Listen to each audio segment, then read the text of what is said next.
Hey everyone, once again, this is Barry 3D from the iConis podcast. Please like, subscribe, and share. I am walking Artist Alley over here at the Montreal Comic Con, and I've come in to run into one of my favorite artists who's, I'm flabbergasted, Jim Starlin. So, Jim, thank you very much. Thank you for taking this time to let us record a quick video with you. And I'm a huge fan of Dreadstar, so that's what I want to know. What was the creative focus of creating the character Dreadstar for you? Originally, I wanted to do a fairy tale, believe it or not.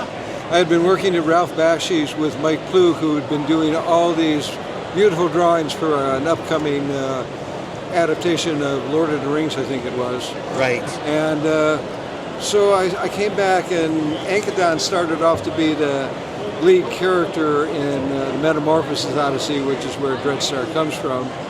But he came in the fifth installment.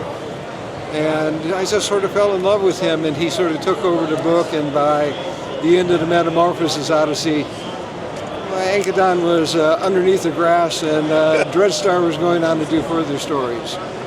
That is amazing. So when you're designing Dreadstar, thank you for that backstory.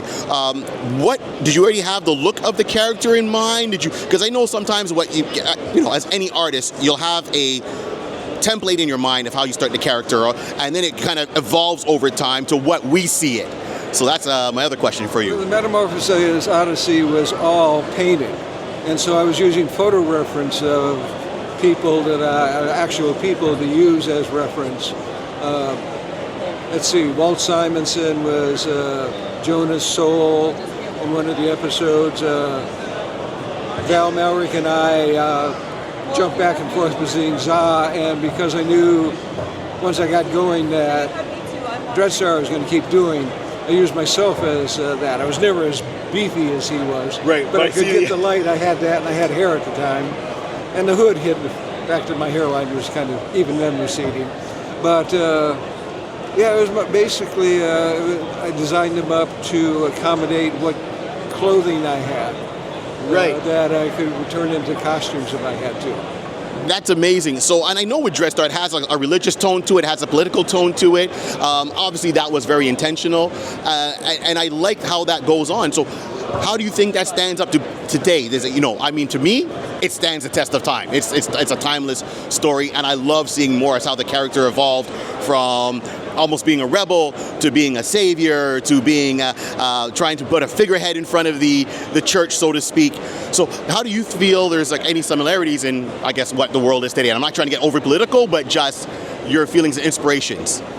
I'm hoping it's still relevant, because for the last 3 weeks a producer and a showrunner and I have been doing pitches to different studios for a Dreadstar TV show, live action.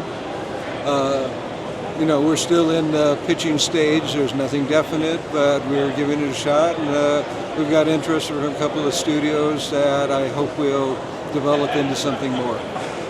I have my fingers crossed. I'm tearing up because I would love to see this live action anime, anything. I want to see more of Dreadstar. That's my thing. So on our show, we usually fan cast it. So regardless of what's happening right now, if you had to pick any actor to take on the role of Dreadstar besides yourself, who? I'm a little bit long in the tooth for it now. Right. But who would you like to see maybe take that lead role and maybe carry it forth? Let's say live action first and foremost. Yeah, there's an actor named Charlie Yoon who has come up a lot. Right. Sons of Anarchy. Yes. Robin. Yes. There's a couple other ones whose name are escaping me. There's a fellow who was the good son on Yellowstone, who I thought might be pretty good at it. A lot of it, with Sister G, we were thinking that changing him to a black man. Right. Because originally in my original version, he was going to be a black man, but the model didn't show up. And Joe Rubenstein happened to be coming by, and then I threw Joe in as Sissy G before his transformation. So we're going to be doing some playing around if we get to actually making a movie. Wow.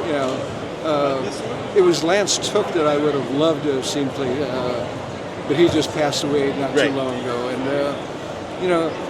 a lot of it's going to be who's available and who he can afford if and when the time comes. Wow. Okay, so that blows my mind because I didn't know that you were envisioning a person of color, a black person, to be Dreadstar at first. So I know sometimes they've changed characters from one to the other, and people talk about it. It's like, oh, they're trying to keep up with the times, but that still keeps it to the origin of how you. Everybody seems to be good with that idea. I sort of started pushing it and surprised them, and they said, "Yeah, that's not a bad idea." Woo! Well, Jim, thank you so much for your time. It's a pleasure meeting you. Once again, this is Barry from the iConis podcast. Remember, like, subscribe, and share. Don't let the show be a secret. Jim Starlin, creator of Dreadstar and many other wonderful works. So support it. Make sure anytime you walk the con, always check out Artist Alley. Thank you and goodbye.